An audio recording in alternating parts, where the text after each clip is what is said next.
آبنائے ہرمز کا کنگ کون؟ ایران۔ ایران نے اپنی گرفت آبنائے ہرمز پر جتنی مضبوط تھی وہ ثابت کر دی ہے اور دنیا کو دکھا دیا ہے کہ آبنائے ہرمز کا اصل حکمران، اصل مالک ایران ہے۔ میرا نام اظہر علی خان ہے اور آپ دیکھ رہے ہیں آج کی بات، اور آج ہم ڈسکس کریں گے پرشین گلف اسٹریٹ اتھارٹی کو۔ یہ ایک اتھارٹی بنا دی ہے آبنائے ہرمز سے، اب جس کو گزرنا ہے اس نئی اتھارٹی سے اجازت لینی ہوگی، ایران سے اجازت لینی ہوگی، اور ایران نے پہلے ایک نیا نقشہ جاری کیا آبنائے ہرمز کا اور بتایا کہ اس کی حدود کہاں سے شروع ہوتی ہے، کہاں تک جاتی ہے، اور اس حدود کو اس نے بڑھا کر دبئی تک پھیلا دیا اور بتایا کہ اب دبئی سے بھی کسی کو نکلنا ہے تو ہماری اجازت سے نکلے گا، یہاں سے گزرنا ہے تو ہماری اجازت سے گزرے گا، اور اگر کوئی خلیج عمان کی طرف سے آبنائے ہرمز کی طرف اپروچ کرتا ہے تو اس تجارتی جہاز کو بھی ہماری اجازت سے آنا ہوگا، ٹول ادا کرنا ہوگا اور پھر گزرنا پڑے گا۔ اب اسٹریٹ اتھارٹی جو بنائی گئی ہے پرشین گلف کے حوالے سے، اس میں انہوں نے واضح طور پہ کچھ ہدایات دے دی ہیں ایران نے۔ ان ہدایات کو تمام تجارتی جہازوں پر یہ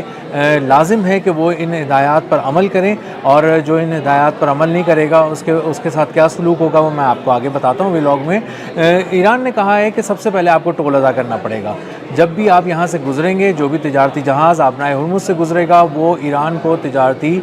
ٹیکس دے گا، اور اس ٹیکس کو ادا کرنے کے بعد وہاں سے گزرنے کی اجازت دی جائے گی۔ اور یہ ٹیکس پہلے انہوں نے بتایا تھا کہ یہ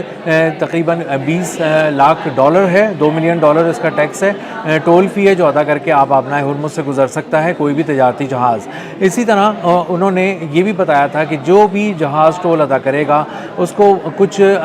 اپنے تفصیلات جمع کرانی پڑیں گی ایران کے پاسداران انقلاب کو، اور اس میں سب سے پہلا ہوگا کہ جہاز کی ملکیت کیا ہے، کس ملک کا یہ جہاز ہے، جہاز میں کتنا عملہ سوار ہے، جہاز پہ کارگو کتنا ہے اور اس کی نوعیت کیا ہے، کس قسم کا سامان لدا ہوا ہے اس پر، اور اسی کے ساتھ اس کو بتانا ہوگا کہ اس کو وہاں سے گزرنا ہے تو اس کا ڈیسٹینیشن کیا ہے، کہاں سے آ رہا ہے، کہاں جا رہا ہے، اور آبنائے ہرمز سے اس کو گزرنا ہے۔ یہ سب تفصیلات دینے کے بعد اس کو ایک ٹوکن ایشو کیا جائے گا، ایک کوڈ ایشو کیا جائے گا، اور اس کوڈ کو جب وہ ایرانی پاسداران انقلاب کے ساتھ شیئر کرے گا ٹول ادا کرنے کے بعد، تو اس کو ایک راستہ دیا جائے گا، حفاظت سے اس کو گزارا جائے گا، اور ایران کے ساحلوں کے قریب سے اس کو گزار کر آبنائے ہرمز کو پار کرایا جائے گا۔ ایران کے پاسداران انقلاب، ایران کی نیوی اس کو اپنے حفاظتی حصار میں آبنائے ہرمز پار کرائے گی۔ اب یہ بہت ساری چیزیں جب انہوں نے اپنی یہاں پر بتا دیں تو انہوں نے یہاں پہ یہ بھی بتایا کہ جو تجارتی جہاز اس میں ٹول ادا نہیں کرے گا اس کو فائن دینا پڑے گا، جو کارگو اس کا لدا ہوا ہے اس کی مالیت کا 20% اس کو فائن دینا پڑے گا، اور اس لیے اب تمام جہازوں کے لیے لازم ہے کہ وہ ہر صورت ٹول ادا کریں گے، اور ٹول بھی ایرانی کرنسی میں ادا کیا جائے گا، کسی اور کرنسی میں نہیں لیا جائے گا۔ پہلے اس بارے میں ابہام تھا کہ شاید چائنیز یوان میں لیا جائے گا، شاید ڈیجیٹل کرنسی کے اندر لیا جائے گا، اور ایسا کچھ اطلاعات آئی بھی تھیں کہ اس طرح لیا بھی گیا تھا، لیکن اب انہوں نے واضح اور دو ٹوک الفاظ میں کہا ہے کہ جو تجارتی جہاز آبنائے ہرمز سے گزرنا چاہتا ہے وہ ایرانی کرنسی میں ادائیگیاں کرے گا اور اس کے بعد یہاں سے گزرے گا۔ اب کتنی ادائیگی کرنی ہے، وہ نئی فیس ابھی تو نہیں آئی، لیکن اس سے پہلے وہ بتا چکے ہیں کہ $20 لاکھ فیس ادا کر کے کوئی بھی جہاز یہاں سے گزر سکتا ہے اور اپنا سامان یہاں سے لے جا سکتا ہے۔ اب جو صورتحال واضح طور پہ سامنے آ رہی ہے اس میں ایک چیز بہت ہی کیٹیگوریکلی بتائی گئی ہے ایران کی جانب سے کہ اسرائیل کا جہاز یا اسرائیل جانے والے اور اس کی مختلف بندرگاہوں کی تفصیل کے ساتھ درج کیا گیا ہے کہ وہاں جانے والے جو بھی جہاز ہیں ان کو آبنائے ہرمز سے گزرنے کی اجازت نہیں ملے گی۔ ایسے ممالک جو ایران پر حملہ آور تھے ان کو بھی وہاں سے گزرنے کی، ان کے جہازوں کو گزرنے کی اجازت نہیں ہوگی۔ ایسے ممالک جن کی وجہ سے ایران کو بہت زیادہ نقصان ہوا، جن کی سرزمین استعمال ہوئی اور جہاں سے امریکہ نے اور اسرائیل نے بہت زیادہ حملے کیے، ان ممالک کے جہازوں کو بھی وہاں سے اسی وقت گزرنے کی اجازت ملے گی جب وہ اس کی ادائیگیاں کریں گے، اس نقصان کی بھرپائی کریں گے ایک طرح سے جو ایران کو اس جنگ میں ہوا ہے۔ تو ایران نے بہت واضح طور پہ بہت ہی کلیئرلی پوری دنیا کو میسج دیا ہے کہ اگر اب آبنائے ہرمز سے گزرنا ہے تو ہم سے بات کرنی پڑے گی اور ہم سے ای میل کے ذریعے بات کرنی پڑے گی۔ ایک ای میل ایڈریس بھی انہوں نے دیا ہے اور اس ای میل ایڈریس پر ای میل کرے گا جہاز کا جو کپتان ہوگا وہ اپنے، اور شپنگ کمپنی جو ہوگی وہ بتائے گی کہ میرا یہ جہاز ہے،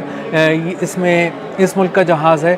اس میں اتنا عملہ سوار ہے، اس میں کارگو کی نوعیت یہ ہے، اس طرح کی چیزیں یہاں پہ لے جائی جا رہی ہیں، ہماری منزل فلاں فلاں جگہ ہے، ہم اس ملک جانا چاہتے ہیں اور آپ ہمیں اجازت دیں۔ یہ ای میل کرنے کے بعد ای میل کا جواب آئے گا ایران کی جانب سے، تہران سے ایک جواب آئے گا، اور اس میں جب اس کو کلیئرنس ملے گی تو اس کے بعد وہ ادائیگی کرنے کے بعد وہاں سے گزرے گا۔ ایرانی پاسداران انقلاب کے ساتھ وہ ای میل، وہ کوڈ شیئر کرے گا اور وہ اس کو اپنے حفاظتی حصار میں لے جا کر وہاں سے گزار دیں گے۔ آج ہی ایک اور خبر آئی ہے کہ جو فرانس کا ایک جہاز ہے، جو تجارتی جہاز ہے، جو وہاں سے گزرنا چاہتا تھا، ایک بڑا تجارتی جہاز،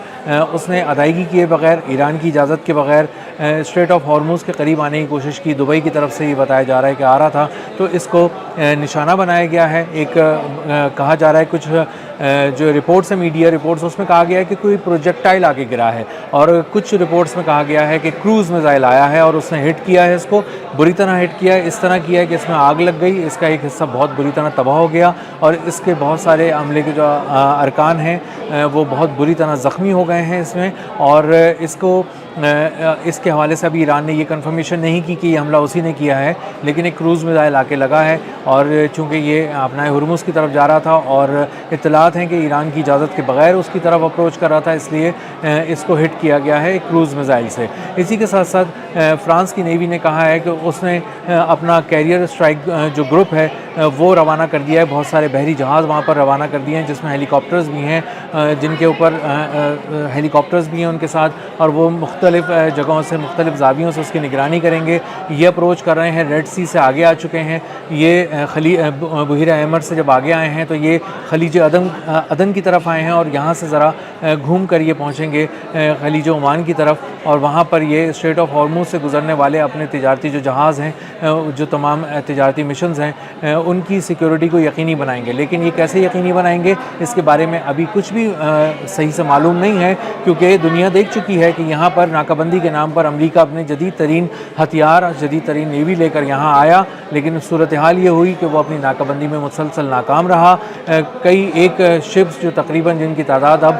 تقریباً 70 سے زائد ہو چکی ہے، وہ یہاں سے گزر چکے ہیں، امریکی ناکہ بندی کے باوجود گزر چکے ہیں، ایران کی اجازت سے گزر چکے ہیں، ایران کو ٹول ادا کر کے گزر چکے ہیں، اور ایران نے جب ان کو اجازت دی اور اپنے حفاظتی حصار میں جب یہاں سے گزارا تو وہ یہاں سے گزر کر آگے جا چکے ہیں۔ تو اب واضح طور پہ ایران کی جانب سے جو پرشین گلف اسٹریٹ اتھارٹی بنائی گئی ہے، یہ اس بات کا دو ٹوک الفاظ میں اعلان ہے کہ آبنائے ہرمز، خلیج فارس اور خلیج عمان کی طرف اب ایران کا کنٹرول بہت مضبوط ہے، اس حد تک کہ اس نے اپنی اتھارٹی کا اعلان کر دیا ہے اور بتایا ہے کہ اب یہاں کا مالک میں ہوں، ہم سے بات کرو۔ ہم نے اپنی جو یہاں پہ گرفت ہے، مضبوطی ہے اور طاقت ہے، یہ ثابت کر دی ہے، امریکہ کو ناکام کر دیا ہے، اس کی ناکہ بندی کے پرخچے اڑا دیے ہیں، اور وہ یہاں پر ناکام ہونے کے بعد اب ایک طرف سمٹ کر بیٹھا ہوا ہے اور اس بات کا انتظار کر رہا ہے کہ کسی طرح کوئی مسودہ سامنے آئے اور سیز فائر کو مستقل جنگ بندی کے طور پر نافذ کیا جا سکے، اور اس بات کو اب سمیٹا جائے، اور کسی طرح اب جو آئے تھے ایران کو سرنڈر کرانے کے لیے، وہ اس وقت خلیج فارس کے پانیوں میں بھی مستقل طور پہ قدم نہیں جما پا رہے، اور مسلسل ان کے قدم لڑکھڑا رہے ہیں، اور ان کی نیوی جواب دے چکی ہے، اور ان کی جہازوں پہ حملے ہو رہے ہیں، اور ایران نے اپنی مضبوطی، اپنی گرفت، اپنی طاقت دکھا دی ہے اور ثابت کر دیا ابنائے ہرمز پہ، اور آنے والے دن بتائیں گے کہ کس طرح یہ ایران کی خوشحالی میں تبدیل ہوں گے، کیونکہ یہ سارا جو ٹول ٹیکس ہے یہ جمع ہو رہا ہے ایران کے خزانے میں، اور ایران اس وقت مستحکم ہو رہا ہے مالیاتی طور پہ، اور آہستہ آہستہ جب اس کو یہ بڑھ جائے گی اس کی تعداد ان جہازوں کی جو اسٹریٹ آف ہارموز سے گزر رہے ہیں، تو اندازہ یہ ہو رہا ہے کہ ایران تقریباً جو اپنی کرنسی میں وصول کر رہا ہے یہ ٹول ٹیکس، یہ تقریباً $80 ارب سالانہ بنے گا، اور اگر یہ $80 ارب صرف ٹول ٹیکس کی مد میں ہی بن جاتا ہے تو یہ آئل ایکسپورٹس کے علاوہ ہے، یہ دیگر جو اس کی ٹریڈ ہے اس کے علاوہ ہے، اس سے آنے والے دنوں میں ایران بہت مضبوط ہوگا، اور جیسی ہی جنگ بندی ہوتی ہے مستقل طور پہ گلف جو اسٹریٹ اتھارٹی ہے، پرشین گلف اسٹریٹ اتھارٹی، یہ مستقل طور پر یہاں پر ایک ٹول لگا کر صحیح سے وصولیاں کرے گی، اور یہاں سے گزرنے والے ہر جہاز کو اب ایران سے اجازت لینی پڑے گی۔ اب تک کے لیے اتنا ہی، ملتے ہیں اگلے ولاگ میں کسی نئے خبر، نئی تجزیے اور نئے زاویے کے ساتھ۔ اللہ حافظ۔